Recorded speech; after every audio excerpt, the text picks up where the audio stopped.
And yep, that one worked. Okay. So, I guess I finished chapter 4 without sound, but let's look it up now. All right, so yeah, you should have free access to this. This is for Tuesday's class, and it's a documentary, and it breaks down traumas, kind of like interventions that can help with it, and things that they do in schools with it. Do you guys have any internships you'll do in the next couple of years? I plan to have one for next summer. That's good. Have you done any like psychology or social work type of jobs? I work at a daycare. Yeah. You definitely have to use your psychology there. Will you do any social work internships? Or are you a psych major too? I'm a biology. What's that? I'm a biology. Biology? Do you guys do biology internships? No. What do you want to do with the biology degree?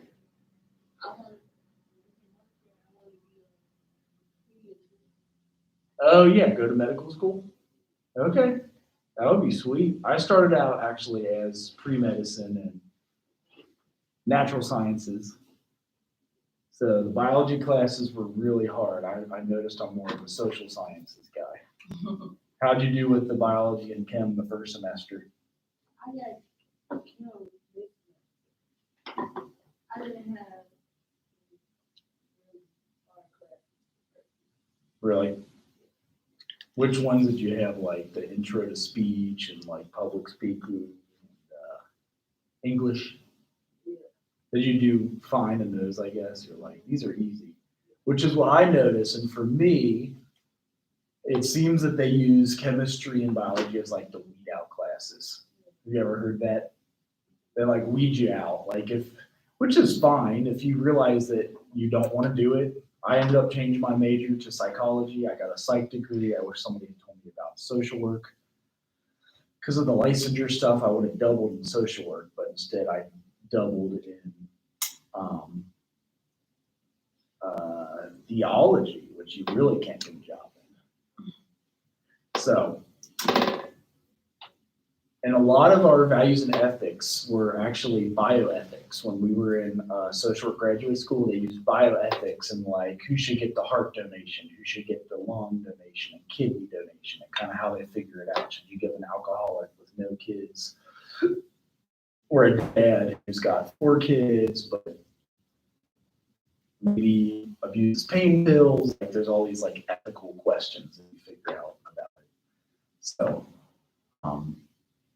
that's kind of what I wanted to review for your paper next week, because by the time actually I would do chapter 5 and week 5 for you guys, your papers would, they would be due that night, so you still could crack it out because it's only 3 to 4 pages. But so you've got this trailer about trauma, and then the biological effects on the brain and the psychological effects on the brain. So like, have either of you ever heard of ACEs before, adverse childhood experiences?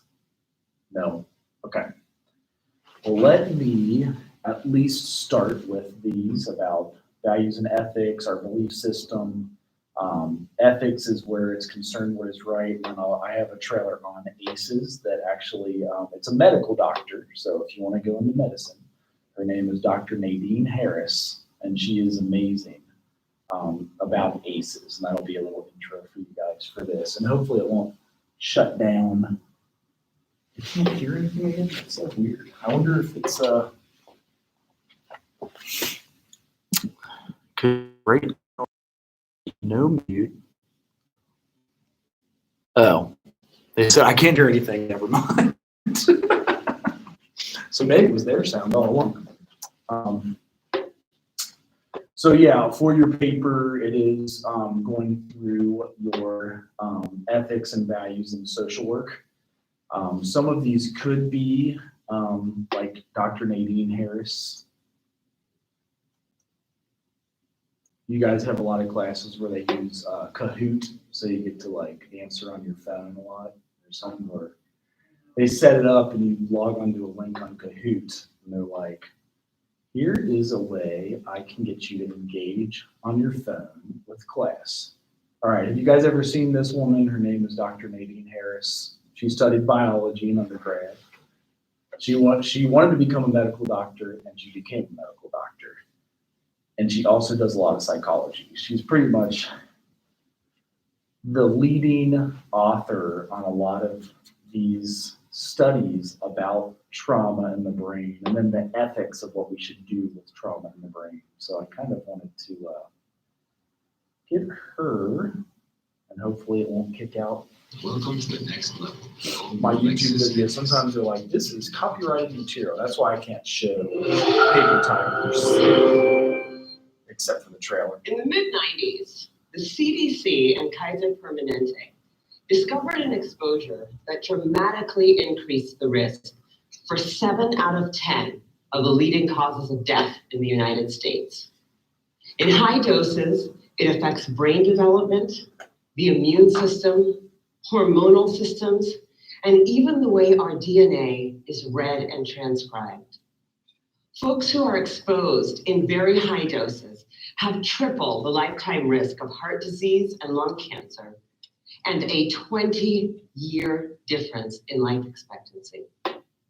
And yet doctors today are not trained in routine screening or treatment. Now, the exposure I'm talking about is not a pesticide or packaging chemical. It's childhood trauma. Okay, what kind of trauma am I talking about here? I'm not talking about failing a test or losing a basketball game. I am talking about threats that are so severe or pervasive that they literally get under our skin and change our physiology. Things like abuse or neglect, or growing up with a parent who struggles with mental illness or substance dependence. Now, for a long time, I viewed these things in the way I was trained to view them, either as a social problem, refer to social services, or as a mental health problem, refer to mental health services. And then something happened to make me rethink my entire approach. When I finished my residency, I wanted to go someplace where I felt really needed, someplace where I could make a difference. So I came to work for California Pacific Medical Center, one of the best private hospitals in Northern California. And together, we opened a clinic in Bayview Hunters Point, one of the poorest, most underserved neighborhoods in San Francisco. Now, prior to that point, there had been only one pediatrician in all of Bayview to serve more than 10,000 children. So we hung a shingle and we were able to provide top quality care regardless of ability to pay. It was so cool. We targeted the typical health disparities, access to care. So she's a medical doctor doing this stuff, and it's in one of the most underserved folks in California. And this is where she started noticing the psychological differences. So as a medical doctor, she's using her social work and psychology skills to pick up on. These are things that people are dying 20 years earlier than normal. So most men live to 70-something, they're dying in their 50s if they're exposed to childhood trauma. Women live to 80-something, they're dying in their 60s. Our immunization rates, asthma hospitalization rates, and we hit all of our numbers. We felt very proud of ourselves. But then I started noticing a disturbing trend. A lot of kids were being referred to me for ADHD, or attention deficit hyperactivity disorder. But when I actually did a thorough history and physical, what I found was that for most of my patients, I couldn't make a diagnosis of ADHD. Most of the kids I was seeing had experienced such severe trauma that it felt like something else was going on. Somehow, I was missing something important. Now, before I did my residency, I did a master's degree in public health. And one of the things that they teach you in public health school is that if you're a doctor and you see 100 kids that all drink from the same well, and 98 of them develop diarrhea, you can go ahead and write that prescription for dose after dose after dose of antibiotics. Or you can walk over and say, what the hell is in this well? So I began reading everything that I could get my hands on about how exposure to adversity affects the developing brains and bodies of children. And then one day, my colleague walked into my office and he said, "Dr. Burke, have you seen this?" In his hand was a copy of a research study called the Adverse Childhood Experiences Study. That day changed my clinical practice and ultimately my career. The Adverse Childhood Experiences Study is something that everybody needs to know about. It was done by Dr. Vince Felitti at Kaiser and Dr. Bob Onda at the CDC, and together they asked 17,500 adults about their history of exposure to what they called adverse childhood experiences, or ACEs. Those include. So ACEs is what you'll hear a lot about in the documentary on Tuesday, and ACEs does stand for Adverse Childhood Experiences. Physical, emotional, or sexual abuse, physical or emotional neglect, parental mental illness, substance dependence, incarceration, parental separation or divorce, or domestic violence. For every yes, you would get a point on your ACE score. And then what they did was they correlated these ACE scores against health outcomes. What they found was striking. Two things. Number one, ACEs are incredibly common.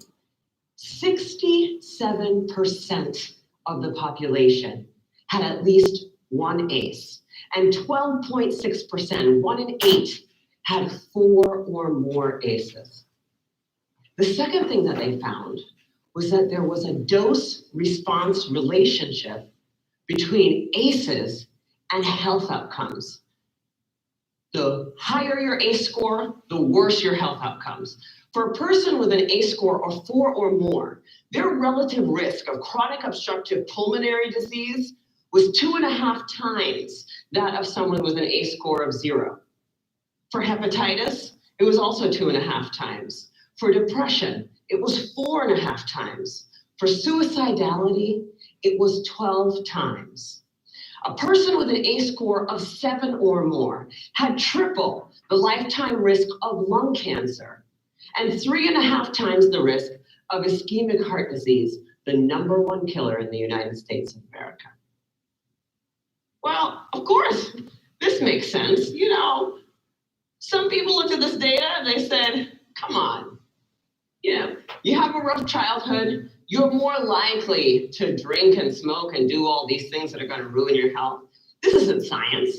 This is just bad behavior. It turns out this is exactly where the science comes in.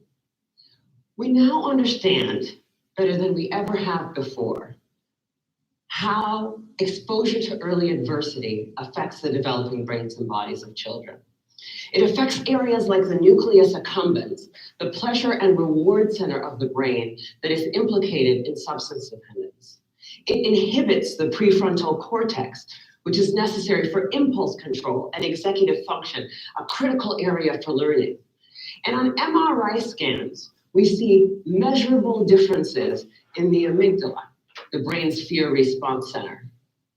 So there are real neurologic reasons why folks exposed to high doses of adversity are more likely to engage in high-risk behavior. And that's important to know. But it turns out that even if you don't engage in any high-risk behavior, you're still more likely to develop heart disease or cancer. The reason for this has to do with the hypothalamic pituitary adrenal axis, the brain's and body's stress response system that governs our fight or flight response. How does it work? Well, imagine you're walking in the forest and you see a bear. Immediately, your hypothalamus sends a signal to your pituitary, which sends a signal to your adrenal gland that says, release stress hormones, adrenaline, cortisol. And so your heart starts to pound, your pupils dilate, your airways open up, and you are ready to either fight that bear or run from the bear. And that is wonderful if you're in a forest and there's a bear. But the problem is what happens when the bear comes home every night. And this system is activated over and over and over again. And it goes from being adaptive or life-saving to maladaptive or health-damaging. Children are especially sensitive to this repeated stress activation because their brains and bodies are just developing. High doses of adversity not only affect brain structure and function, they affect the developing immune system, developing hormonal systems, and even the way our DNA is read and transcribed. So for me, this information threw my old training out the window, because when we understand the mechanism of a disease, when we know not only which pathways are disrupted, but how, then as doctors, it is our job to use this science for prevention and treatment. That's what we do. So in San Francisco, we created the Center for Youth Wellness to prevent, screen, and heal the impacts of ACEs and toxic stress. We started simply with routine screening of every one of our kids at their regular physical, because I know that if my patient has an ACE score of 4, she's 2.5 times as likely to develop hepatitis or COPD. She's 4.5 times as likely to become depressed, and she's 12 times as likely to attempt to take her own life as my patient with 0 ACEs. I know that when she's in my exam room. For our patients who do screen positive, we have a multidisciplinary treatment team that works to reduce the dose of adversity and treat symptoms using best practices, including home visits, care coordination, mental health care, nutrition, holistic interventions, and yes, medication when necessary. But we also educate parents about the impact of ACEs and toxic stress the same way you would for covering electrical outlets or lead poisoning. And we tailor the care of our asthmatics and our diabetics in a way that recognizes that they may need more aggressive treatment given the changes to their hormonal and immune systems. So the other thing that happens when you understand this science is that you'll want to shout it from the rooftops, because this isn't just an issue for kids in Bayview. I figured the minute that everybody else heard about this, it would be routine screening, your multidisciplinary treatment teams, and it would be a race to the most effective clinical treatment protocols. Yeah, that did not happen. And that was a huge learning for me. What I had thought of as simply best clinical practice, I now understand to be a movement. In the words of Dr. Robert Block, the former president of the American Academy of Pediatrics, adverse childhood experiences are the single greatest unaddressed public health threat facing our nation today. And for a lot of people, that's a terrifying prospect. The scope and scale of the problem seems so large that it feels overwhelming to think about how we might approach it. But for me, that's actually where the hope lies. Because when we have the right framework, when we recognize this to be a public health crisis, then we can begin to use the right toolkit to come up with solutions. From tobacco to lead poisoning to HIV/AIDS, the United States actually has quite a strong track record with addressing public health problems. But replicating those successes with ACEs and toxic stress is going to take determination and commitment. And when I look at what our nation's response has been so far, I wonder, why haven't we taken this more seriously?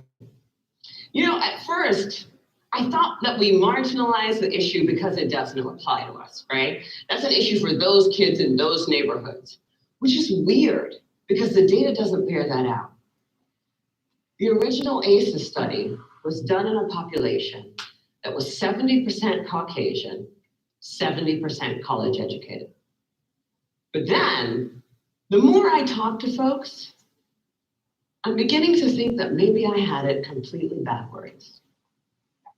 If I were to ask how many people in this room grew up with a family member who suffered from mental illness, I bet a few hands would go up. And then if I were to ask how many folks had a parent who maybe drank too much, or who really believed that if you spare the rod, you spoil the child, I bet a few more hands would go up. Even in this room, this is an issue that touches many of us. And I'm beginning to believe that we marginalize the issue because it does apply to us. Maybe it's easier to see in other zip codes because we don't want to look at it. We'd rather be sick. Fortunately, scientific advances and frankly, economic realities make that option less viable every day. The science is clear. Early adversity dramatically affects health across a lifetime. Today, we are beginning to understand how to interrupt the progression. All right. So it says your stream has been temporarily blocked because we detected copyrighted, which I knew may happen, but this is an important one. I'm actually going to go ahead and throw this into the announcements. Were you guys able to follow? I know she used a lot of big words with medical implications and thoughts about challenges for society and things that went on. Were you able to, what was your gist on that? What was the thesis, do you think? You know, like what was her main point? Our experiences as children greatly affect our health. Basically, the main idea. Absolutely.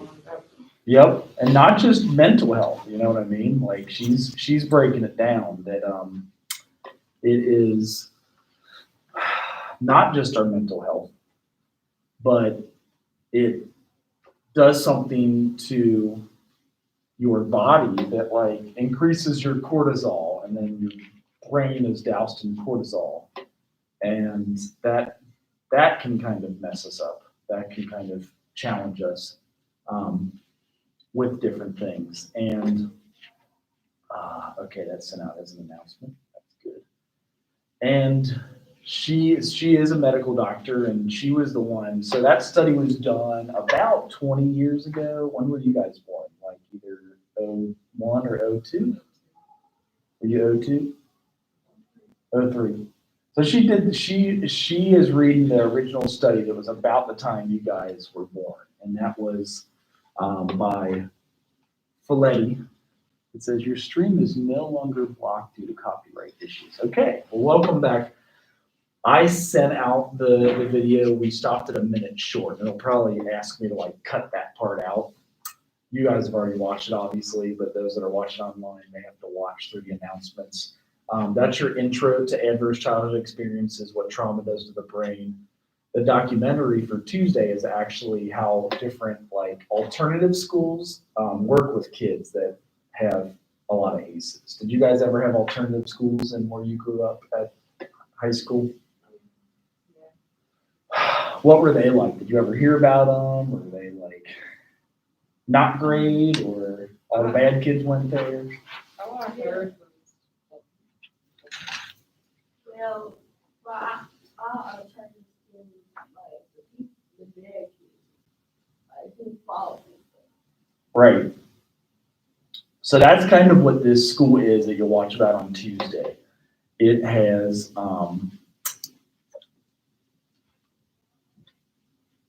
different approaches that they use. I know you've already seen. Are you okay watching this 2-minute clip again? Because that actually didn't throw off the copyright. So let's try it. So here's what you're going to watch for Tuesday. It's actually pretty good. In every school in America, walking down every street in America, there are the kids that get labeled. Get rid of them. They're nothing but trouble. Lincoln sits right the heart of the most assaults, gang activity, truancy. I did hear that it was the worst school you could ever go to. Kids had knives, fights, absolute chaos. He pushed me off right through the chair and I told him I was gonna kill him. All of them were bedded down. I was invited to go to a conference about complex trauma and what stress does to the brain.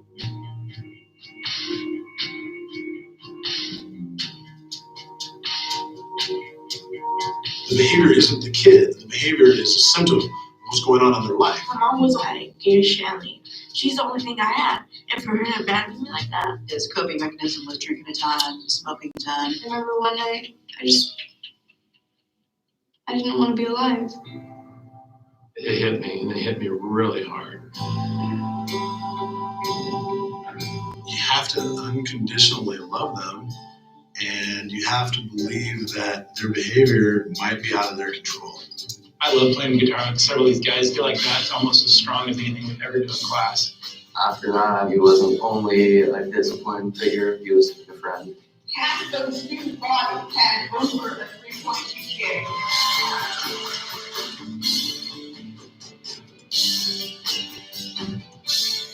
To watch their confidence come back has been incredible. I'm not by myself anymore. I got a team. If I can do it, all of you can definitely do it. It's not that I'm judging you. I know why you're smoking weed. I know why you smoke meth. I know why you're fights. You don't want to feel. I mean, that's the big challenge is I'm asking you to try feeling for a little bit because sometimes when you feel, it guides you in the direction that you should be going and not to where you are.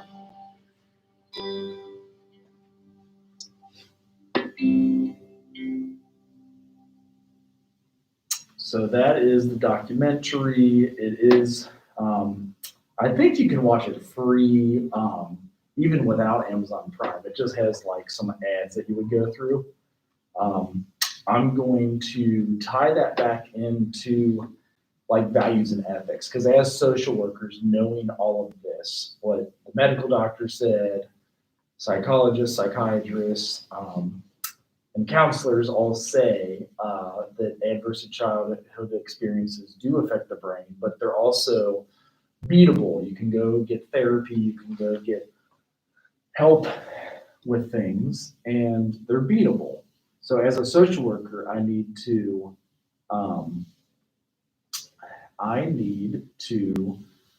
make my clients aware of this. Like, you know, like it's my ethical concern to let people know, let my supervisees know, let everybody know that you know, we're no longer treating just ADHD. A lot of them would misdiagnose ADHD as PTSD or vice versa. They thought PTSD was ADHD, and it actually was trauma, but it showed a lot of the same challenges. So tying it back into values and ethics,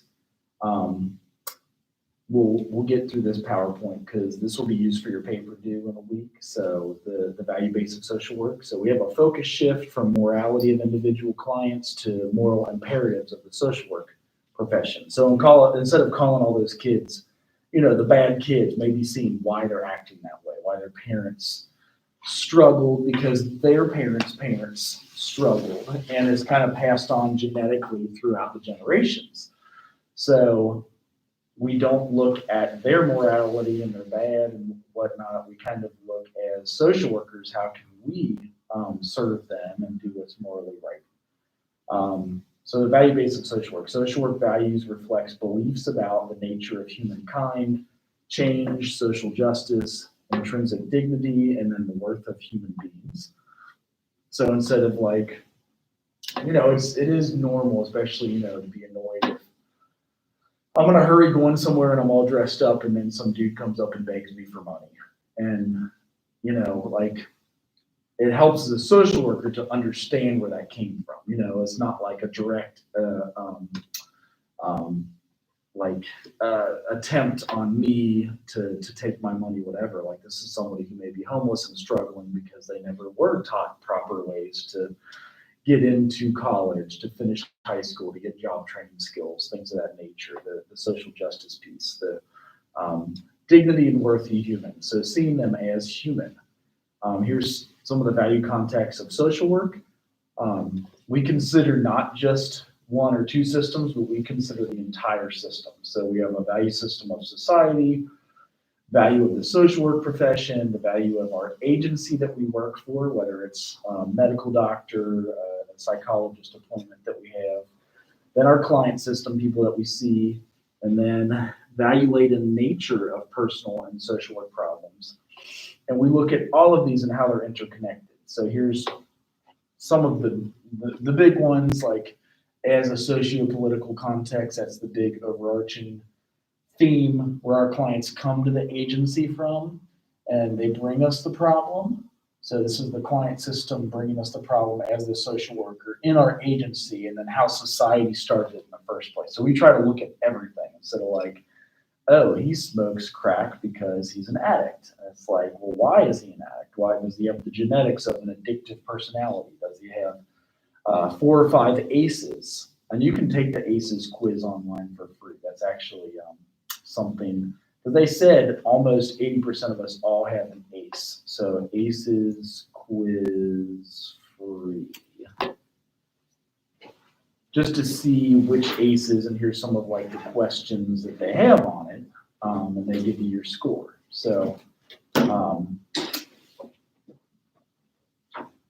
things to consider before taking the quiz, raising awareness of how our upbringing affects us and our children. What is not used though, it doesn't account for stressors outside the household like violence, poverty, racism, and other forms of discrimination. Protective factors like supportive relationships, community services, and skill building opportunities. So you might have these in your community that helped even if you had a lot of ACEs. And then individual differences, like not all children who experience multiple ACEs will have poor outcomes, and not all children who experience no ACEs will avoid it. So if you ever want to take it free, it's on AmericanSPCC.org, and you can take the quiz. So interesting, maybe they want you to donate, which is also interesting. Okay, here it is. So before your 18th birthday, did a parent or other adult in your household often swear at you, insult you, put you down, or humiliate you? Or B, act in a way that made you afraid that you might be physically hurt? The second one is, did a parent or adult in the household often push, grab, slap, or throw something at you, or ever hit you so hard that you had marks or were injured? 3, did an adult or person at least 5 years older than you touch or follow you, have their body touch you in a sexual way, or attempt to actually have oral, anal, or vaginal intercourse with you? Number 4 is, did you often or very often feel that A, no one in your family loved you or thought you were important or special, or B, your family didn't look out for each other, feel close to each other, or support each other? 5, did you often feel angry that you didn't have enough to eat, or feel that you didn't have enough to eat, to wear dirty clothes because they weren't washed, or had no one to protect you, or your parents were too drunk or high to take care of you, or even take you to the doctor when needed? Were your parents separated or divorced? And that's a common one. That's why most of us have one ACE. That's 55% of the population. If they remarried, it's 65% divorce rate. 7 is your mother or stepmother often pushed, grabbed, slapped, so you witnessed domestic violence, or had something thrown at her, or sometimes often kicked, bitten, hit with a fist, or hit with something hard, or ever repeatedly hit over the last few minutes, or threatened with a gun or a knife. Repeatedly hit over at least a few minutes. Did you live with anyone who was a problem drinker, alcoholic, or used street drugs? That's another very common one. It's alcoholism is a large percentage of our households. And then last 2 are, was a household member depressed or mentally ill? Another very common one. Or did a household member attempt suicide? And 10 is, did a household member go to prison? Another very common one, because whether it is just like a temporary time in jail, I mean, I know they say prison, but I think jail would count too. Even if you just went to county jail for a few days, that's enough to throw it off. So those are the ACEs questions. Some websites may have different versions of them, but they're saying most of us have 1, 2, or 3 of those, and 1 out of 8 of us has 4 or 5.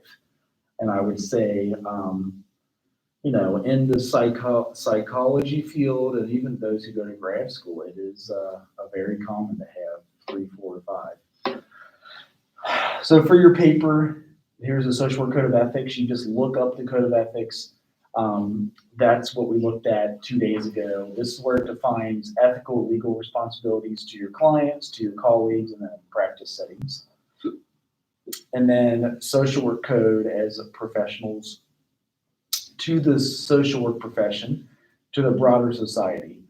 And then the International Federation of Social Work and then the International Association of Social Workers have also ethics and social work and statement principles. That's actually getting ahead of ourselves because the International Federation of Social Work is our next paper.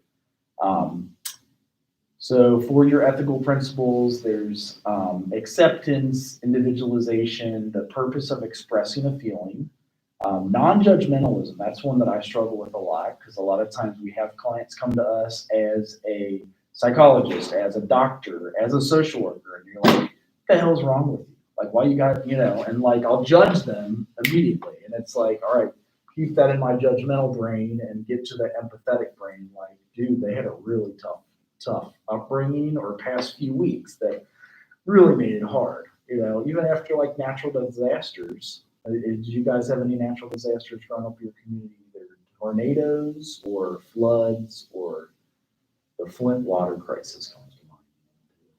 Okay. What cities are you from again? I'm from Michigan. Michigan. I've lived all over. Okay. You think, are you near Flint at all? Not really, no. Okay. I lived there. And Chicago has a high rate of homicide like Columbus and Cincinnati, right? Like we got 100. I feel like Chicago is a 10 million population. Cincinnati's like 2 million, but Chicago's 10 million. Do you guys have a high rate of homicides too, or is that finally gone away? Yeah. Oh, yeah. Okay. I remember here in Chicago did, but I didn't know if they finally cleaned it up. Like the mayor did something to fix it, or It's still, is it but it's not that bad. is the mayor good with fixing that stuff lately now? No. Is it still that lady that kind of looks Weird, yeah. like? Have you ever watched the movie Beetlejuice? You know what I'm talking about? Does that mean that people call her Beetlejuice? Do you know what Beetlejuice is? I've never, I watched it 20 years ago. So I don't know if she looks like Beetlejuice or not. Does she really look like that?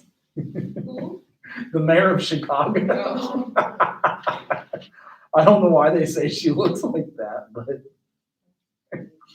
it seemed kind of mean. I bet you there's something that is mayor of Chicago. Mayor, Oh, Lightfoot. Okay. Because yeah, there's like a lot of people that. I mean, she doesn't look. Okay, right there. Oh my God. Is that terrible? It's messed up. I It mean, is. because you hope that she's bringing solutions. How long has she been mayor for? I don't know.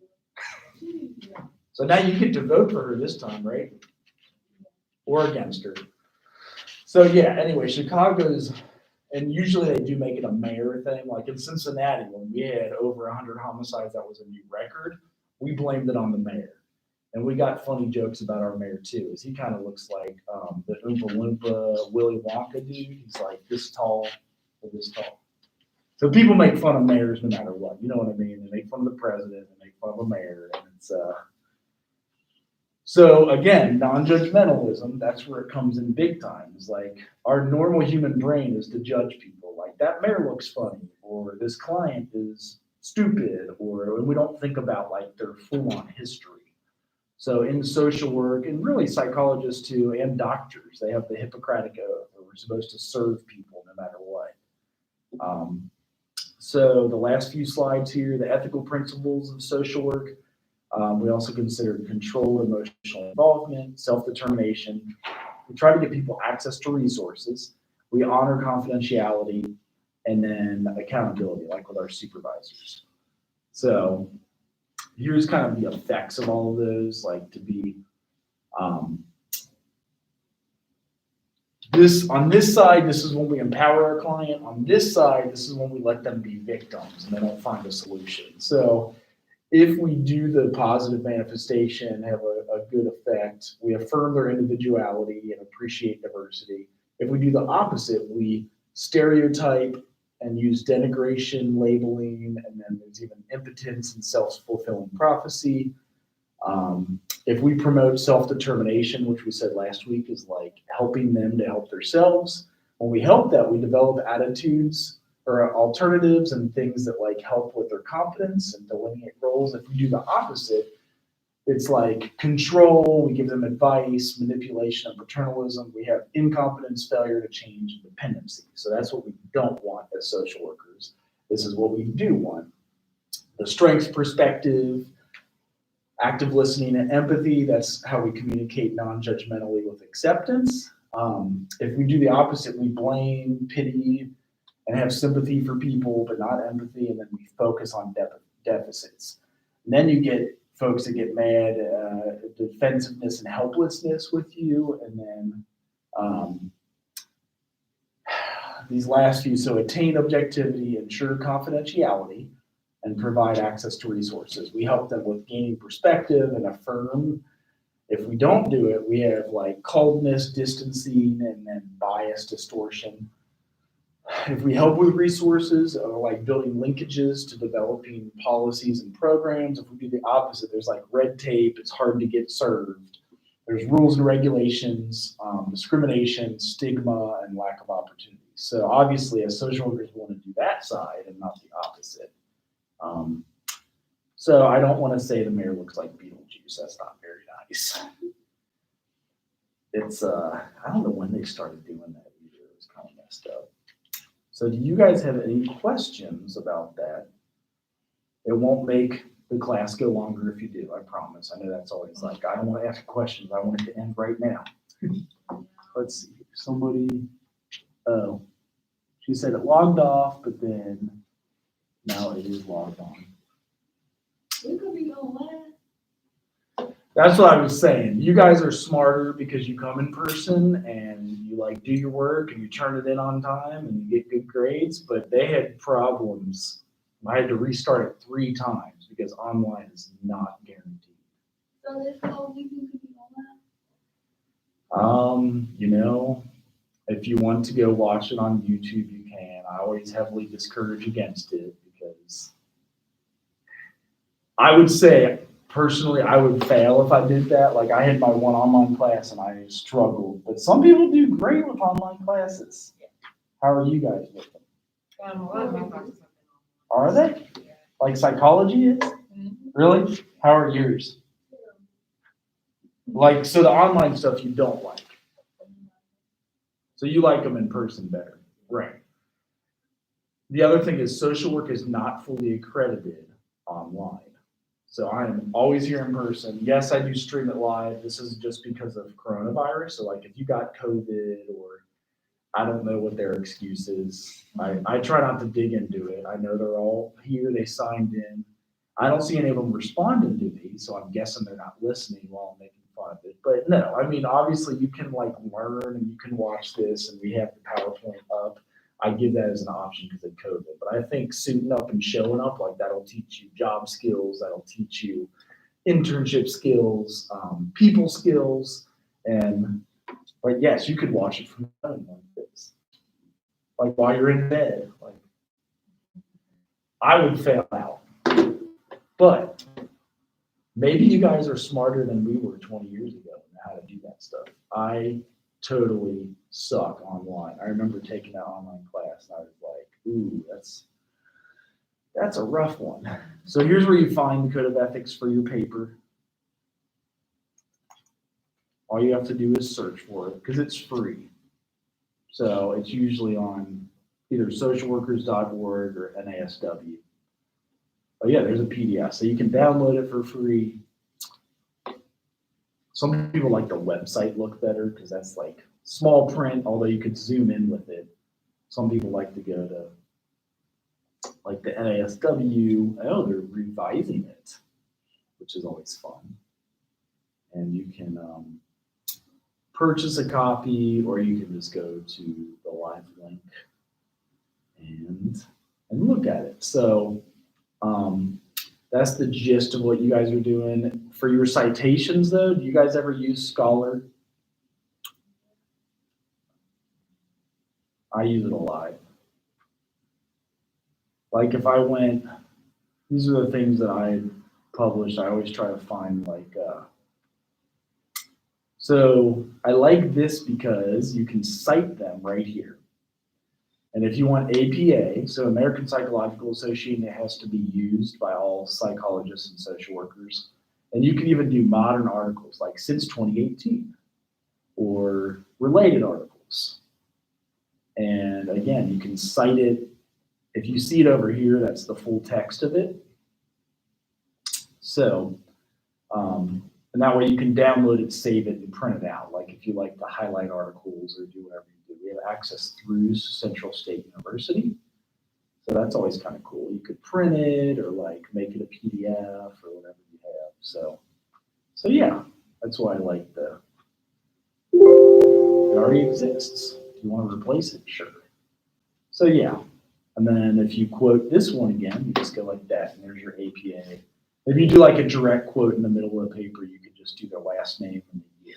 So like, according to Dengen and Wilson, 2019, they think healthcare professionals help with refugee survivors of sexual torture, and then they say why in those 8 pages of that article. So use that for your citations. That'll help get your stuff turned in, and then like if you email stuff or have any questions, they said yes, and then someone said no. I guess that was about like online. Because it looks like it's small, so it would be like, can you zoom in on this stuff and see it? Well, it's nice and big here, but if you're like watching it from your phone. So, any questions? We are online next week. That's just because you're watching that documentary. On Tuesday, I'll be here in person Thursday. So Tuesday we're online. So we have our accreditation visit to keep our accreditation, which is crazy and exciting.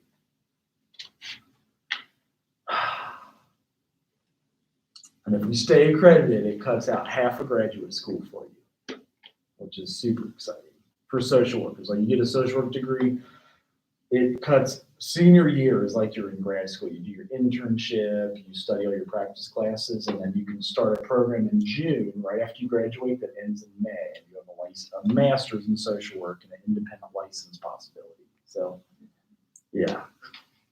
But that's all I have for you guys. And yes, you can go online. You can tell my opinion about it, but do what you want. That's the part of self-determination that we always talk about. You get to choose what you want. And where did it say self-determination?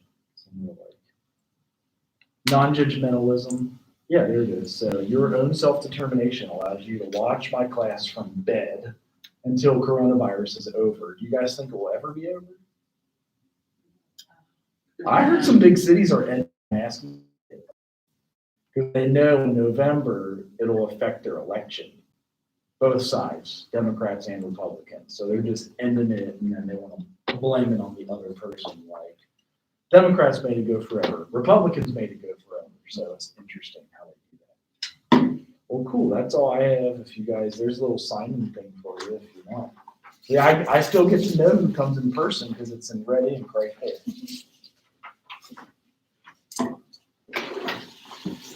How many classes are online for you guys? I get it. I got 2. Yeah, 2. Which one do you like better? Oh, It I depends. like online. Do you? Because you can watch it from home. I mean, not online. I like it personal.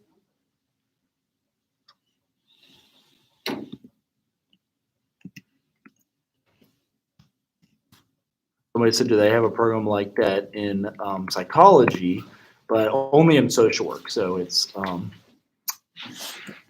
right. All right, see ya. Have a good one. Cool. Well, anybody online have questions? We're finishing up about 10 minutes early. And it's nice that there are no masks because we're the only ones here. But if you have any questions, go ahead and say any of those. So they do not have one like that in psychology. That's why I recommend folks that are psych majors could double up. I mean, it always helps to have a psych major. That's what I did in undergraduate. And